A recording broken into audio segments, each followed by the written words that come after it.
I think I was talking about this actually yesterday. I was on Gabby Dunn's Bad with Money podcast, and she was talking about kind of like cancel culture and how it affects money, whether that be like for creators who are making money and might have things pulled away from them, or like the sites who are incentivizing cancel culture because it's getting them more engagement. And I was talking about how I built my platform off of being not really edgy. Like, I didn't use that much dark humor, but it was very much...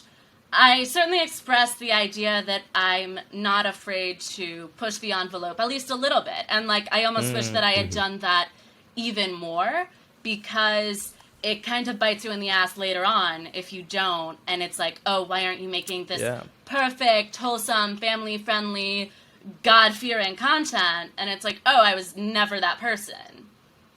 Yep. Yeah. So I think, if anything, I would maybe be a little bit more edgy. That's crazy. I love that. I mean, talking about that, how much press did you get for being canceled right there too? Like, I guess two questions. One, I'm assuming you're just saying that you would want to be more edgy. You wouldn't regret that moment putting that TikTok out?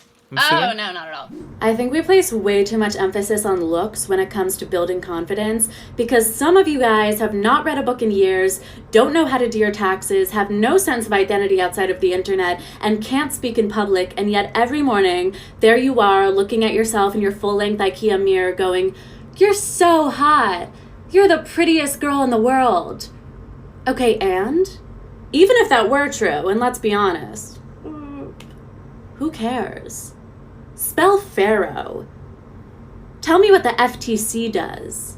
Name a single hobby of yours outside of media consumption. Exactly. Not hot. I mean, because the thing is, I could have probably not gotten that press at all. Probably, like, let it die down and just, like, not said anything, or been very apologetic and reached out to people individually and been like, I'm so sorry that you interpreted that video in that way. What I did do was get on Twitter and, like, every 10 minutes I would be like, I'm in my cancel era, I'm in my reputation era, like, where were you in Glam Team 2004 got canceled? I really, like, pushed it. Even though people... Got a canceled necklace. Yeah, wait, I have a new one. My best friend made this. No way. Yeah. And we got one. Okay. We got one to Caroline Calloway actually recently. We went to one of her readings and gave it to her. Oh my god. Okay. Yeah, so I think I did that, and I'm sure it could be interpreted as a bad move because, of course, the PR thing is like, lay low, let it die or whatever, but I was like, I want to have fun with this, and I want to, I don't know, just the fact that this situation is so ridiculous and that this little thing is becoming a controversy, like, why wouldn't I have fun with it? Why would I act like this is some tragedy that I have to lay low and avoid? For sure, especially in the fact that, like, I mean, I honestly feel like you didn't do anything. I feel like you didn't do anything. Like, that's crazy, too. It'd be different if you were like, oh, shit, like, I fucked up here.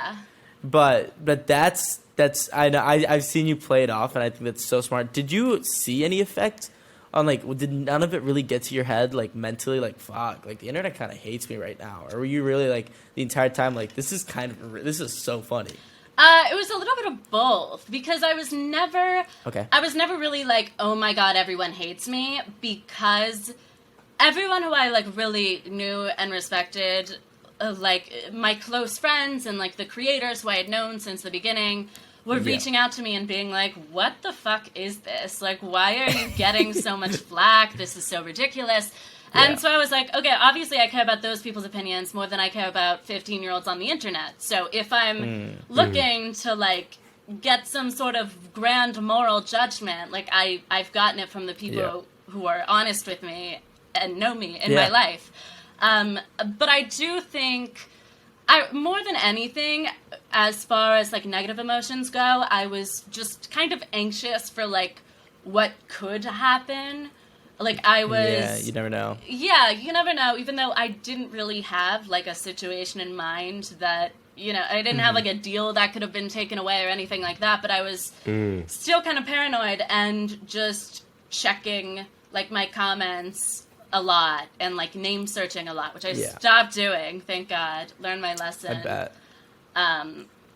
Yeah. So is that something that like you're worried about because you create such cancelable content, like such controversial stuff, and it's like that's kind of the point, you know, but like looking down the line with brand deals and collaborations, and like if you want to like go into like general media like film, stand-up comedy, like do you have any worries there on being controversial? I mean, not really.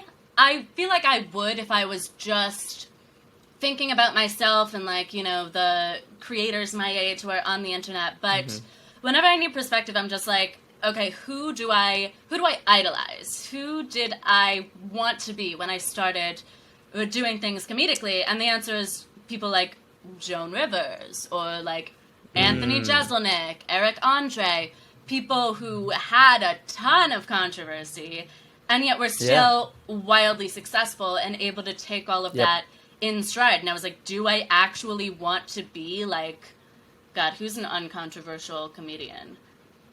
That's